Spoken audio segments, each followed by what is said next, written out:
to go without a hitch, the test series, or do you think it's inevitable that there'll be more headaches to come? Well, look, what I would say is that it is a challenge, right? This is a challenge. I'm definitely not going to sit here and say that this is easy, but we are absolutely determined to make it work, and we've put measures in place to make it work. So we're living in a very strict biosecure environment where we're governed by very strict protocols. We have a medical advisory group in place that has independent virologists and infectious disease specialists that advise us on what we can and can't do. This is the same for the Lions and the Springbok camp. We're tested frequently, minimum 3 times a week. We have no interactions with the general public. We're playing in far fewer venues than would originally have been the case. And of course, we don't have fans in the venues. So we're doing everything we possibly can to make sure that this tour will go ahead, and we are determined to make it a success. Ben, I don't know if you watched the football last night or if you've watched any Wimbledon, but when you see 60,000 fans at Wembley and 15,000 fans in Centre Court, hindsight's a wonderful thing. But in hindsight, do you think it was regrettable not having the tour in the UK? So I've seen snippets. I didn't see the football last night, sadly, because I was elsewhere. But look, my view is it's wonderful to see people back at Centre Court at Wimbledon. Fantastic to see people back in Wembley with, I think, 60,000 they had there for the semi-final, didn't they? And look, we should say congratulations to Gareth Southgate and the England football team for getting to the final for the first time in an awfully long time. But look, we are here in South Africa. We made the decision back in March that we would make this tour work in South Africa, which I believe to be the right decision. We are determined to make it work, and there are absolutely no plans for us to deviate from that agreed strategy. Is the option on the table if things were to worsen that both yourselves and the Springboks could hop on a flight and play the series out on British soil? Well, it's certainly not as simple as just hopping on a flight and playing the series out on British soil. We're very much here taking things one step at a time. We deal with the challenges as they arise. We make decisions one day at a time. So the focus today has been dealing with the rearranged Sharks fixture for the weekend. We then get on a plane on Sunday. We travel down to Cape Town where we have more fixtures, and there are no plans for us to do anything different to that.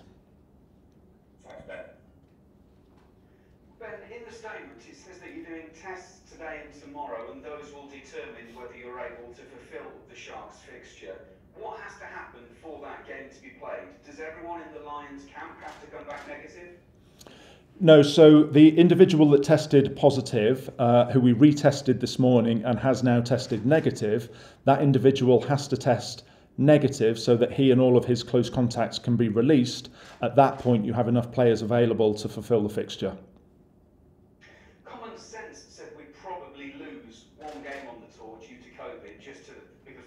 Involved in things. We've now had one. The Springboks against Georgia, though, has also gone. What, in your opinion, would it take for the test matches to be considered in serious doubt? Well, I don't think I'd set an arbitrary benchmark, if you like, that would put things in serious doubt. I think the approach that we take is make sure we abide by the protocols that have been designed by experts in this area. Make sure that we exhibit all of the right behaviours as we are at the moment. Everybody is socially distancing, everybody is wearing masks, everybody is focusing on hand hygiene, meetings taking place in well-ventilated areas. The protocols are working at the moment because they are identifying people that have sadly contracted the virus. We're then isolating them from the rest of the population. And then after a period of time, they can be reintegrated once they've got through their infectious period. So we're doing everything we can to make sure the matches can go ahead. As Managing Director, have you addressed the players today to reassure them of their safety and just sort of, if you like, reinforce the fact that you're doing everything you can to keep them safe? Well, we have constant dialogue. We have constant dialogue with the players and with the staff to make sure everybody is aware of what's going on, and if anybody had any doubts or any issues they wanted to raise, they'd be able to come to me or any part of the management team at any point. So that dialogue is constant.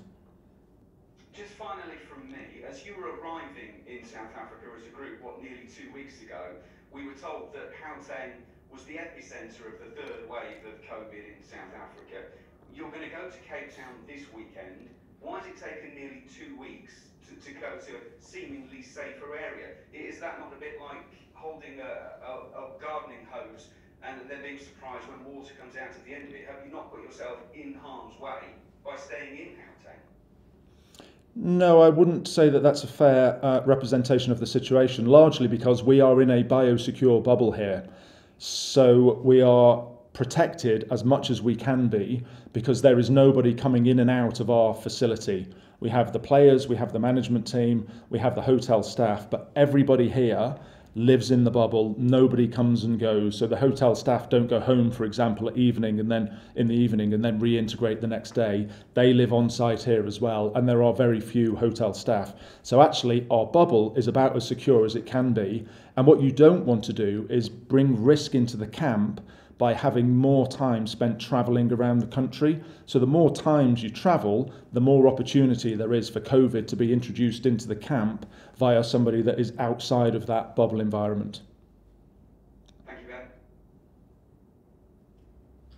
You're on mute, Corky.